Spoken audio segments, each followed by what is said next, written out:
Support WrestleTalk! Visit WrestleTalk.com.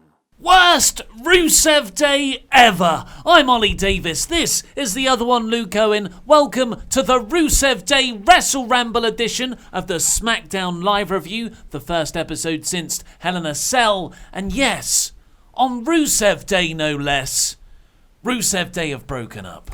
What a shame.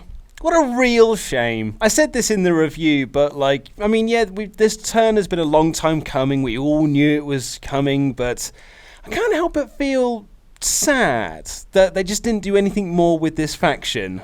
Yeah, I know what you mean. It's like Rusev Day are over in spite of WWE's booking. Yeah. This could have been, I think, in 5-6 years' time, we'll look back on this and go, oh yeah, but Rusev Day, it was only ever an 8-month thing.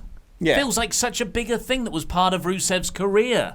But no, it was really sort of, and they weren't even properly together for all that time. No, exactly. They had one tag team title match, in sort of the early days when they weren't really Rusev Day, they were just Rusev and Aiden English. And then they had the match at Hell in a Cell. But that's more or less been about it. They haven't really had, I thought they were going to get into a feud with the Usos, because you had Lana and Naomi there as well. There's lots of avenues that you could have taken this down.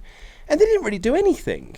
It's just, because they just haven't really done much. It was right back at the start of the year when I think it was February, and there was the chance when Rusev Day were the most over act in the company to just put the belts on them. And, the Bludgeon Brothers weren't in the mix yet. I think it was late last year. I think it was the one, there was the Four Corners tag match, the one you're thinking of. I think that was February. Was it February? Yeah. I thought it was last year, but I'm willing to be wrong. I'm pretty sure. Yeah, because it was after the February SmackDown pay-per-view. Anyway, it doesn't really matter. Yeah. So that was the moment where they should have struck 100% and pulled the trigger. Yeah. And they didn't. They went for, of course, they were building up the Bludgeon Brothers, and it's kind of a shame we got this rather nothing Bludgeon Brothers reign at the expense of what could have been a really over star-making tag team run for Rusev Day. So this was a well-executed turn and breakup.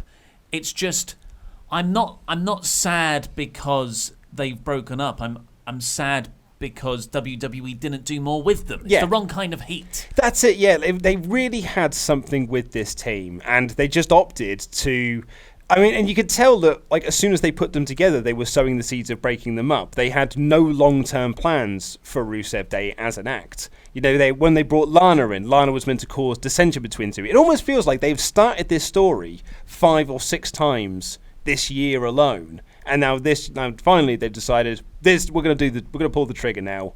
They are broken up as a team, and Aiden English is now a heel. And they never even were like, yep, these guys are baby faces. Yeah. There was never a big whole presentation of, they're you like them, you love cheering them, they've got fun bits, they're baby faces. No, it's kind of been, they were heels, then they were reluctantly heels, and even now, in the last month, there hasn't been that they've had this dissension thing going on. Yeah, you're right. They never had that babyface turn moment. And what a moment that would have been to cap off an episode of SmackDown where Rusev Day came down to make the save for someone, and you have this big babyface turn, and the crowd can go crazy with their Rusev Day chants, and you had something you could have done with it. But they as I said, they never had long-term plans for it, because it's one of these things. Again, it got over.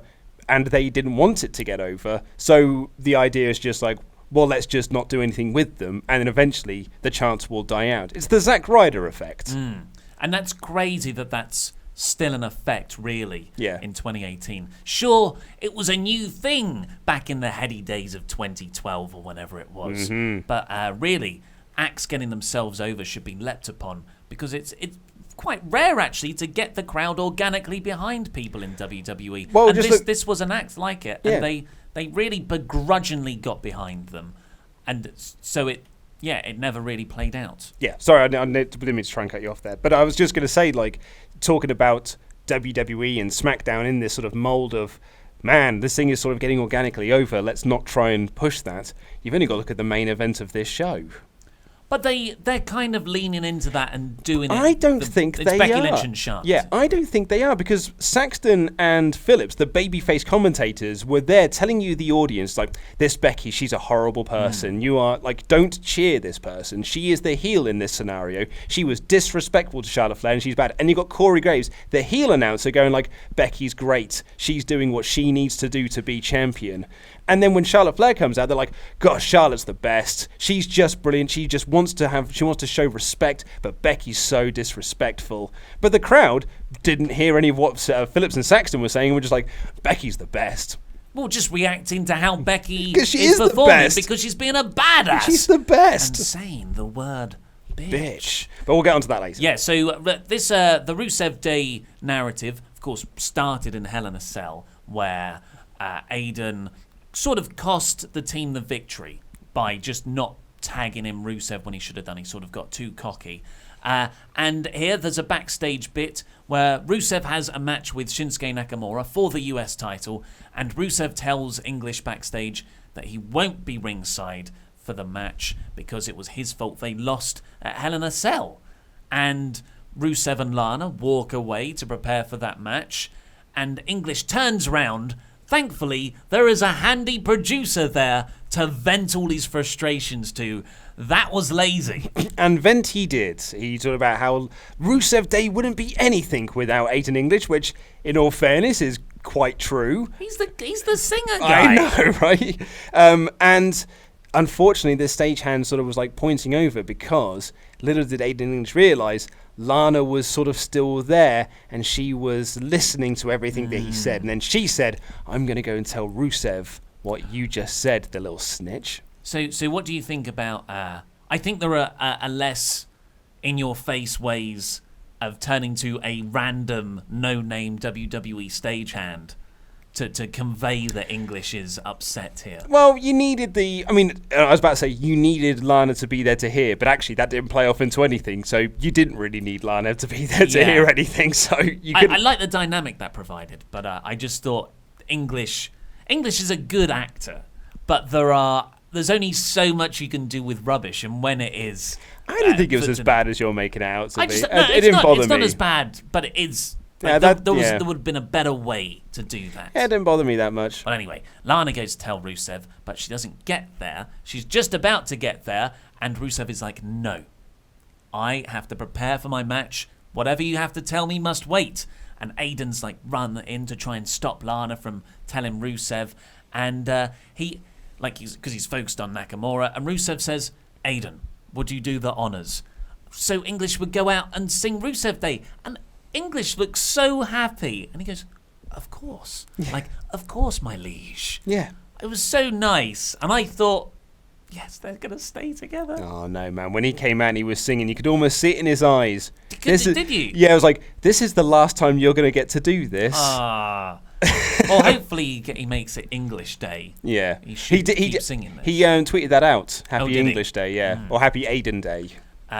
So, yeah, this provided a really good dramatic layer to the Rusev-Nakamura match, which I was already looking forward to, but then you had that added layer of tension of Lana knowing that English might not be on their side and kind of looking across to him and not being able to tell Rusev and seeing how English is reacting to stuff. I thought it was a very well-booked match. Really was. I thought it was a really good match as well. I thought it was some really good action with Rusev and Nakamura. And you had English on the outside starting Rusev Day chants and things like that. I generally thought this was really great. Nakamura doing his knee off the second turnbuckle onto Rusev on the apron. Some really great spots in this.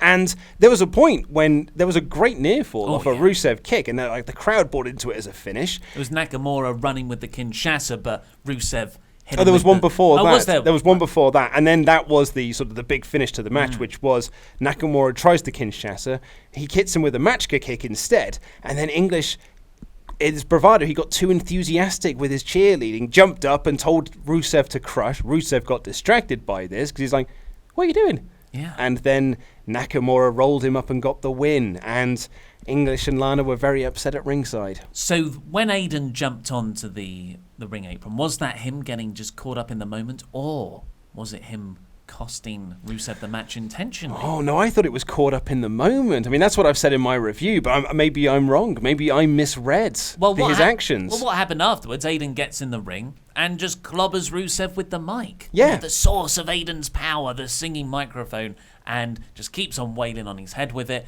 The actual cube, the WWE cube, broke. Yeah. I'd never seen that before. And he says, "Happy Rusev Day," and he walks away, and Lana's screaming at him to stop and get out of here. I did think this might be one of the first times I've ever seen the person who caused the distraction is the one that turns heel. Usually, like, it's the wrestler gets so frustrated with their manager that they turn on them, or their tag team partner. Well, that's why I think Aiden intentionally It's cost intentionally Rusev cost the it, match. yeah. He'd already made up his mind. I saw someone say that on Twitter, actually. Yeah, you could almost see... Well, actually, I thought they also said that English was beating him up, but you could tell in his eyes he didn't want to do this, but he had to do it. Oh, because Lana was going to spill the beans anyway. Yeah. So it's, that's a very fraught emotional story, but it would be so much better if Rusev, they did have this long friendship without all the problems in the past and, stop and start breakup storylines. And I thought this was a good angle, though. Yes, as I thought it an was isolated good. incident, this was very good. But it's not promising for English. I can't see English having this long push afterwards. Well, no, I mean, this is going straight to the pre-show of, Super Showdown or what have you. And, I can't see English getting too much out of this either, which is a shame. Yeah, and Stats fans... Oh, wait, I've got the wrong... You've got the wrong calendar open. I saw you open up this calendar in preparation for this. We were just chatting earlier in the week, and I was looking at my calendar of stuff to do. And It's a week tomorrow. It's a week today. Yeah, I was like, what? Why have I got Rusev Day on the 26th of September in my calendar? And I clicked on it and said annually recurring event, and it was something that I had put in my calendar a year ago. So 26th of September, today's the 19th. It was a week out from being the first anniversary of Rusev Day, when Rusev came out after the Randy Orton match and he beat Randy Orton, and the mayor of wherever, Plovdiv or whatever it was, declared Rusev Day a national holiday in Bulgaria. It's where Rusev Day was born. Yeah. And here we are. And actually, I wonder if Aiden's promo next week is going to tie into, we've just passed the 1 year anniversary of Rusev Day. I mean, why not save the breakup till next week?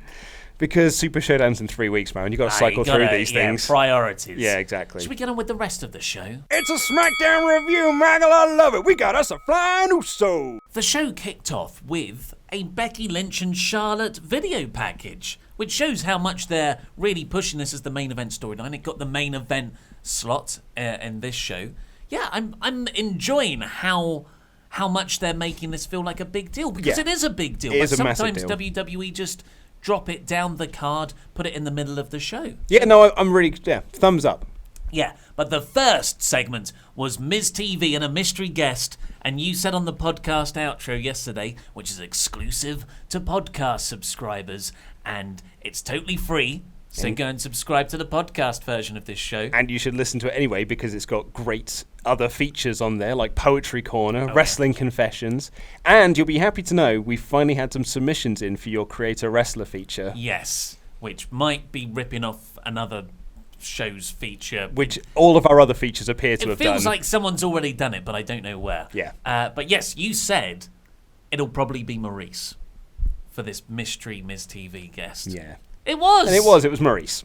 How flat was the start of this MizTV segment, where he looks to the screen before I'm going to introduce my mystery TV guest? I've got a big announcement to make. I'm going to face Daniel Bryan for a championship opportunity at Super Showdown. And they had the graphic that appeared on screen, a graphic that was posted by WWE a month ago. Yeah. But, oh man, tell that to Phillips and Saxton and Graves. They'd never heard of this news before. They were like, this is massive news. This is big. This is a huge announcement. I'm like, yeah, that you made a month ago. It's been shown on TV. It's the crowd were dead. Even Miz, who is the ultimate corporate man, he can shill anything. Even his heart wasn't in this. It's so weird the way they've done this. Well, it's because that WWE are in this thing now, especially for these glorified house shows that they're doing, where you announce the matches and then make the angle to set them up. I get that you want to sell tickets based on matches that are going to be at the card, but I thought WWE was the draw. Isn't that what they keep telling us? It's not the matches and the stars anymore, it's the brand. You can still sell tickets 3 weeks out. I don't know. Yeah, I don't know. And anyway, this was very flat, but then Miz reveals it is Maryse, and Maryse comes down to be the guest, and I thought this was a really good segment. I thought it was good as well. They sort of Miz was interviewing Maryse about how Brie Bella's rubbish and everything. No Brie Bella on this show, and Maryse announced that she's not going to be on SmackDown Live moving forward either. So perhaps our prediction of Maryse versus Brie Bella at Evolution isn't coming to pass. The reason she's not going to be on SmackDown is because she's off to become the best mother in the world again. Yeah, she's mother of the century. Yeah, and this was where my favourite line happened, because I was enjoying it, but it was just fine, this segment. But then Miz said, what was the line? That Brie wasn't into Bryan anymore. Yes, she was. She's only married into Bryan because she thought he was going to be this big WWE champion, and now he's not. And he had to retire. I thought that was a real good shoot line. That should have not a shoot line, but it really played off real life, and it felt like genuinely nasty. Where there's no way you can side with Miz and Maryse in that one. I thought it was a great one that should have probably been saved for a go home angle. Here it was kind of buried in a larger promo. But Miz did his usual excellent heel stuff where he said, "Don't boo my wife," to the crowd. And then because the crowd kept booing, as you would, he then challenged Daniel Bryan to come out. And Bryan did. And they got into a bit of a scuffle. Bryan said, "Don't you say anything nasty about my wife." And they got into the ring, had a bit of a scuffle. And Bryan drop-kicked Miz, but Miz landed into Maryse. And everyone went down, and Bryan was almost Johnny Gargano-esque, being like, "Oh no, what have I done? What have I become?" Miz is cowering over her. They bring out the stretcher, and then all of a sudden, Maryse just stands up. Smiling. And Miz tries to hit the skull-crushing finale. Bryan fights out of that, and he throws Miz into Maryse for real this time, and they both fall out the ring, and they escape up the ramp. Yeah, why do they keep doing this angle and never follow through on it? Why can't Bryan or The Miz genuinely hurt one of their wives, and then they're like, "Oh no, I've gone too far in this blood feud"? This is the second time they've done it. I was going to say, and they did it twice here. You were so into that spot last week as well when Bryan was thrown into Brie and Brie went down. They were like, "Oh no, what's happened?" You were like, "They're definitely going to play off of that at Hell in a Cell." I was like, "I don't think they are, mate." So what is the point of adding the wives into this storyline? To elongate the feud. We've talked about this. It was to artificially extend this out. But at least make it tie into a larger feud to progress the story. Right now, you've had a singles feud, and then that's come out into a feud with the wives. And the idea then would be to use the wives as an angle to set up another singles match. But that's not what they've done. They've just gone back to the singles match. It's so frustrating because it's so easily done. Yes. It's just like a simple tweak, and it makes everything a lot more layered and complex. But they haven't done that. But I did enjoy this segment. Yeah, I enjoyed this segment as well. And then backstage, Bryan was being interviewed by Kayla, and he called Miz a coward. And I can't believe they tried to stage an injury. And I did like this line where he said, "Not only am I going to punch Miz in the face, I'm going to punch my ticket to the WWE Championship." That was a good line. Yeah. I'm looking forward to Bryan being in the main event. So you think he's going to win then? If he doesn't win, that's just... Bryan needs to be in the main event now that this Miz thing is coming to a close. God, if they do a double count out. There was also the New Day walking around backstage dressed like Steve Irwin because Australia. Mm-hmm.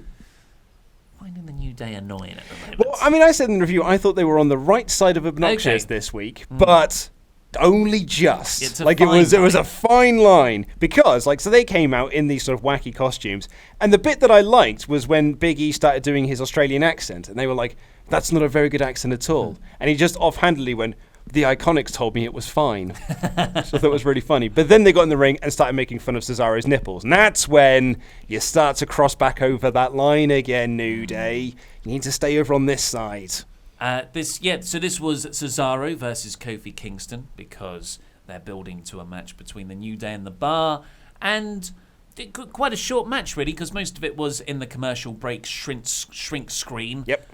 Cool. I've written here. Cool looking tummy springboard moonsault from Kofi. Yeah, or senton, rather. yeah, like a somersault thing. Yeah. It was cool. I mean, I was more into Cesaro's uppercuts and his like big gut wrench off the top rope. Well, he tried to, and Kofi hit a tornado DDT. I thought it was actually a lot of fun. And like the 2 minutes of wrestling they actually got to do because it wasn't in commercial break, I thought it was good fun. And Cesaro hit the Gotch neutralizer and won. Yep. I thought it was a thumbs up. Then we got the first Rusev Day breakup bit backstage. Then we got...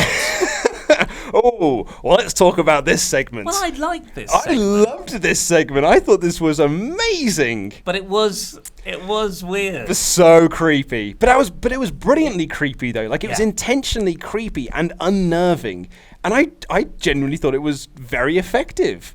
Allegedly. I felt like I had to keep saying allegedly in my review. Well, that's it. Like, it's a good segment anyway, and it would make me feel, ooh, that's creepy. Randy's really, like, kind of snapped into this darker place. It's Randy Orton we're talking about. Yeah, but with the allegations that have resurfaced in the last couple of months, it just adds an uncomfortably weird layer to what should be a different kind of uncomfortable. Yeah. So what Randy did is Randy went to the production truck while someone is editing footage, and he wants this editor to bring up images of. And actually, I thought this explains how they get their video packages done to then show when they go out to the ring. I thought Randy was going to come out to the ring and show it, and I was like, finally, they're explaining to Ollie Davis because they watch this show. We know this.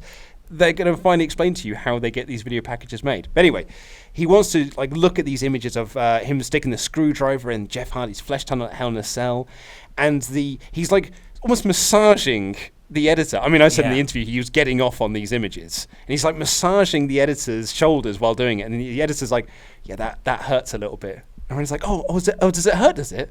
Then he just grabs him by the face and makes him look at the screen and be like, "Does that look like it hurts? Does it? Ooh, that looks like it hurts." Yeah. And then has this great good. and then has this great line where he says, "What I did to Jeff Hardy will pale in comparison to my next victim." Yeah. Great. I thought this was terrific. But as you said, also had that little layer of uncomfortableness with all the allegations going against him, allegedly. That was. You're right. That last line was the real money bit because this was good character stuff to get Randy over about how sick he's become in his new heel persona. But the fact that he goes, "my next victim," that suddenly made me interested and excited to see where he's going to go next. Yeah. And that's really what you want in a week-to-week wrestling show. Not just cool stuff in isolation, but stuff that makes you excited about the next chapter, that these kind of mini cliffhangers that snowball throughout the show makes you want to tune in next week. Exactly. So yes.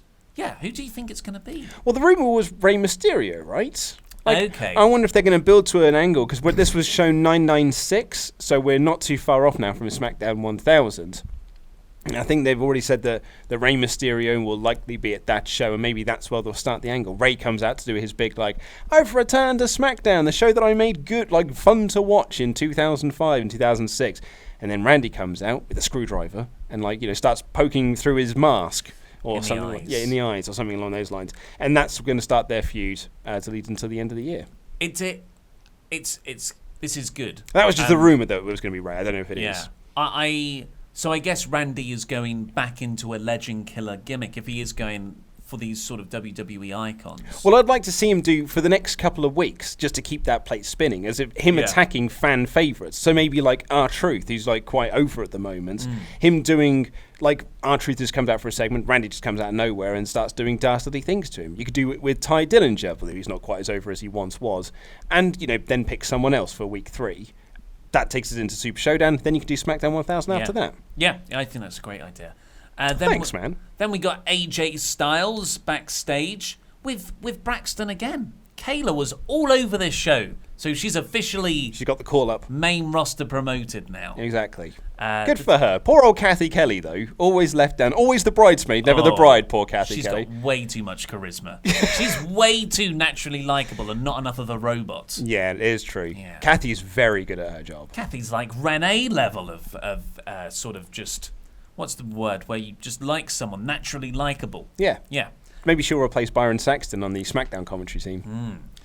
So AJ Styles was in this interview, and the big, I was really interested in to see where this feud would go next after Hell in a Cell, because you had this great finish where Samoa Joe has AJ in the Coquina clutch, but AJ sort of pushes him back and gets a pinning combination on Joe, but just before the 3 count, AJ taps on Joe's shoulder. So he really lost the match, and I thought, well, AJ's a babyface. Is he going to say, hold my hands up, I'm going to, the title is now in limbo, and the next time we face, we'll decide who's the winner.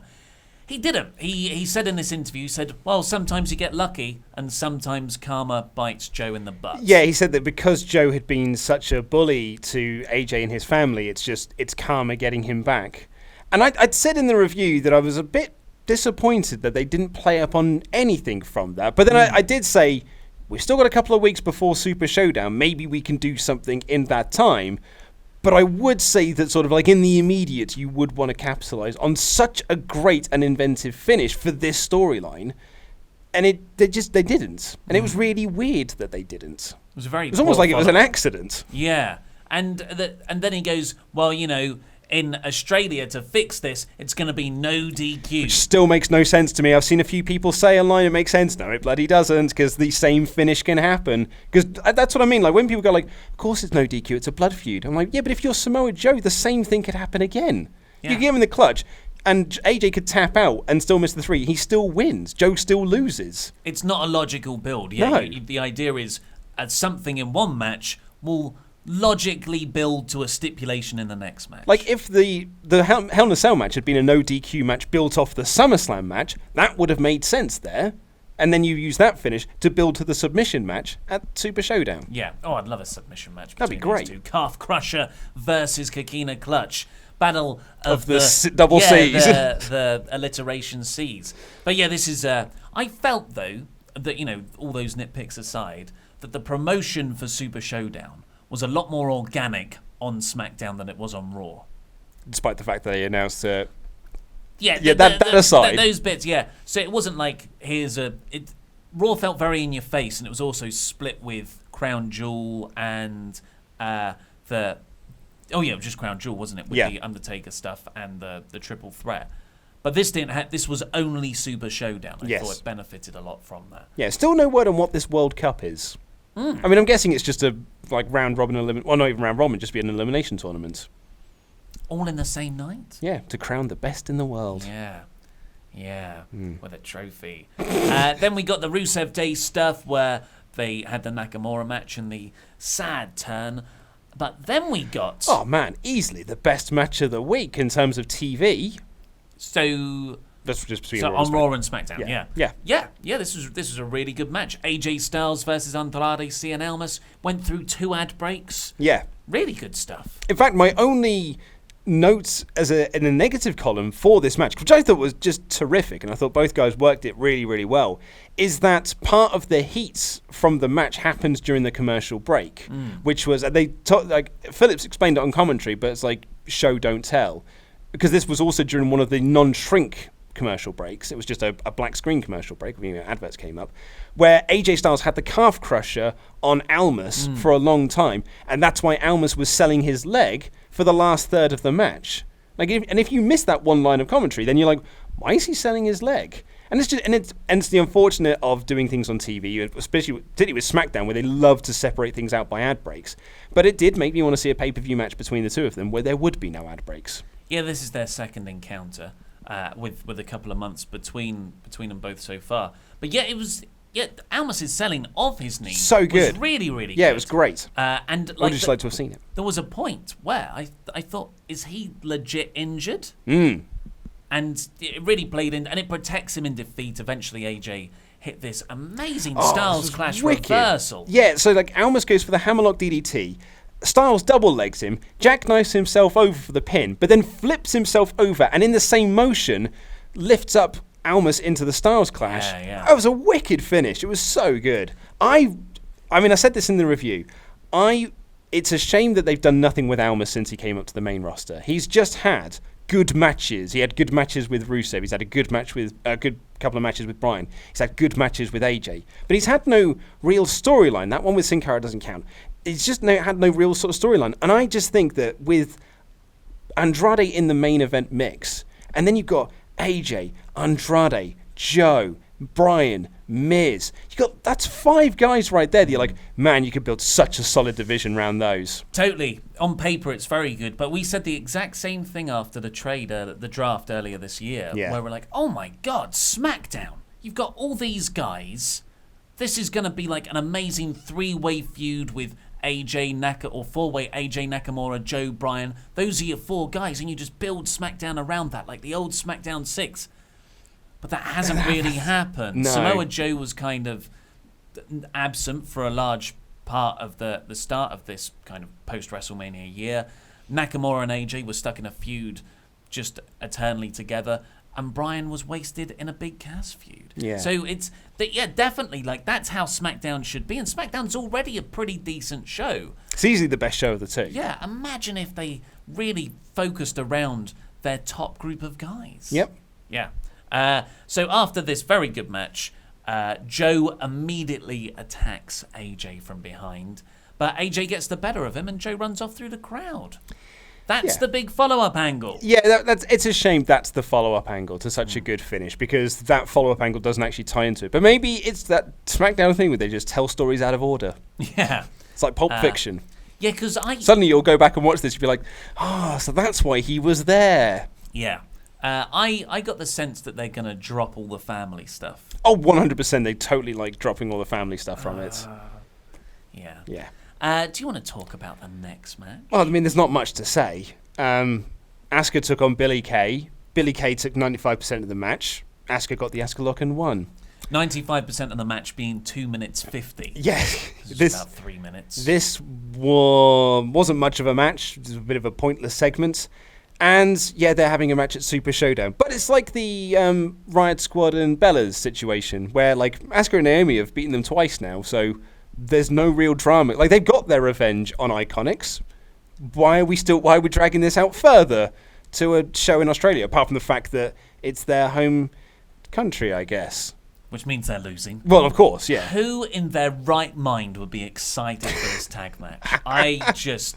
And I love Iconics. I love the Iconics. I think they're awesome. I love Asuka. I think Asuka is awesome. I really like Naomi. I think she's really awesome. This sucks. This is really bad. It's not as bad as last week. It wasn't effing rubbish. Yeah, it was an awkward comedy. No. But it was pointless. It didn't need to be there. Yeah, and it's just such an uninspiring... That's my word of the week for WWE TV. Uninspiring stuff as they build to Super Showdown. But what was very good, I don't think I've got a single bad thing to say about this. Absolutely not. Was Becky Lynch's title celebration. Now, you said earlier in the opening bit about how WWE, the commentators were framing Becky as the heel. Yeah. Which baby faces have title celebrations? I can't think of any. No, you have a title celebration if you're a heel, because they think she's a heel, and they want her to be the heel because Charlotte's the babyface. But the crowd are just like, no, this is awesome, and Becky's awesome. And I mean, I kept saying this in the review. I was like, Phillips and Saxton kept telling us that Becky's bad, but the crowd cheered her like she was a badass, because she is. And then during this, I'm like, why wouldn't you cheer her? She's so cool. Yeah. She's great. When she threw the title over her shoulder, Charlotte said her thing, and Becky just politely stood there and listened and sort of nodded along, being like, you're saying a lot of rubbish here. And then she tried to say something. Charlotte tried to cut her off. She was like, no, the champ is talking now. Yeah. And then she just kept saying, like, you said I was second best in the ring. This title says otherwise. Yeah. And she just kept saying all these things, and the title says otherwise. And I'm like, you're the best. You're just the best. Why are you not like the pure babyface in this? You are. She is Steve Austin. Yeah, I mean, she's not Steve Austin, No. but it's a similar character. That's it, yeah. But Steve Austin, and this is the thing, like Bryan Alvarez is arguing to his dying breath on Wrestling Observer Radio and things like that Becky Lynch is a babyface and that WWE are pushing her as a babyface. And yes, she kept saying they're pushing her like Stone Cold. The difference is when they were pushing Stone Cold as a heel character who was beloved by the fans and he was more or less a babyface, the commentators kept reminding us that he's a babyface, and the production and the company said, you are supposed to cheer this guy. They're not doing that with Becky. They keep, like, try as they might, they are like, no, boo her. Yeah, and it's not going to work. It's a very reluctant push. I just thought she was really good. My favourite line, along with the title says otherwise stuff, was Charlotte. So it's a title celebration. Paige welcomes Becky down to the ring. Becky invites Charlotte down. She gets a "You deserve it" chant. Yeah, there was there was a great line before she brings Charlotte out where it was almost a parody. It was her like dig at Ronda's title celebration. I suppose Ronda had a title celebration. She had a dig at Ronda's where she was like, "I don't need the whole women's division around at ringside. I just want one person." And she also said, like, I'm not going to be left off the magazine covers anymore. And I got a bit of a CM Punk vibe. Yeah. And when he came back after his pipe bomb, he made all these demands, like, I want the movies. I want my face on the cups. And the ice cream bars. The ice cream bars, famously. So there was that anti-establishment awesomeness to tap into. And, so Becky then says, Charlotte, come out here. And Charlotte comes out and says, look, I'm not here to fight you. You were the better woman on that night. I'm showing respect. Yada, yada, yada. I'm the babyface. Yeah, but I'm the humble babyface, but I will get the title back at Super Showdown. And Becky just says, like, she's got this big grin on her face and goes, oh, sorry, I stopped listening after you said I was the better woman. And it's just so good. Because she's the best. She's the absolute best. And then she's like, now put the title round my waist. Yeah. It's just that these are really, they're funny, badass lines. And you don't need to change anything about Becky's character or performance. You just need to like you said, stop the commentators and the company framing her as the bad guy in all this. That is literally the only thing that needs changing. Her promo, her performance doesn't need to change whatsoever. Just need to stop Saxton and Phillips and Graves and like the people doing the promo videos being like, oh, she's bad, isn't she? Mm-hmm. Just stop that bit. And you've got a classic on your hands. Yeah. This was great. I love Becky. So Becky asks Charlotte to put the title around her waist, then she said, okay, don't do that. Just call me the Queen. Oh. And Charlotte, like disgusted, turns to walk away, and then Becky says, bitch. And Charlotte goes to attack Becky. And Becky beats her up and locks in the disarmer. And you're like, yeah, Becky, go Becky. And the commentators are going, just such a shame that Becky sacrificed her friendship for the top women's title on the brand she wrestles for. I feel like Charlotte had this line in her promo. She was like, I just hope there is a fraction of my best friend left in whatever you have become. What, the most interesting thing on this show? Yeah, I mean, she really is. And the commentators there going like, oh, that's so disrespectful. I can't believe Becky would do this. It's like, while the crowd are going, yes, yes, yes, one more time. Becky never really did anything bad. Sure, she turned on Charlotte and she beat her up a bit. And then, she beat her up a bit from the crowd. But they were building to a title match. Like, in kayfabe, why wouldn't you do these things? She stole her spotlight at SummerSlam. And she beat Charlotte fair and square at Hell in a Cell. Yeah. So, I really, to keep on bringing it back to, but she really, really ruined that friendship. What a meanie. Why wouldn't you for the top title? Oh. It is the most frustrating thing about this. However, on the positive side, this was a great segment. Oh, yeah, when we said I've got no negatives for this, I forgot about that rather fundamental large negative. Yeah. But yes, Becky's awesome. Very excited to see her all the time. Yeah, and she got the main event spot as well. And she was easily the most over person on the whole show. She got a bigger reaction than AJ Styles did. She got a bigger reaction than Rusev and Nakamura. She's the most over thing on SmackDown at the moment. Yeah. And this was not a hot crowd. This wasn't a particularly hot crowd all night. But as soon as Becky's music came out, as soon as she was there, the crowd came alive and was super into her. I think she's great. So you gave it a 4 out of 5. 4 out of 5. I agree. I think it's a 4 out of 5 show. Good show, WWE. Well done, SmackDown. That's all we've got time for, though, so please click the videos that have just appeared on our laps to catch up with the latest WrestleTalk awesome things, and press this button right here to subscribe to that podcast version of this show, where you get exclusive intros and outros totally for free. I've been Ollie Davis, this has been the other one, Luke Owen, and that was Rambling.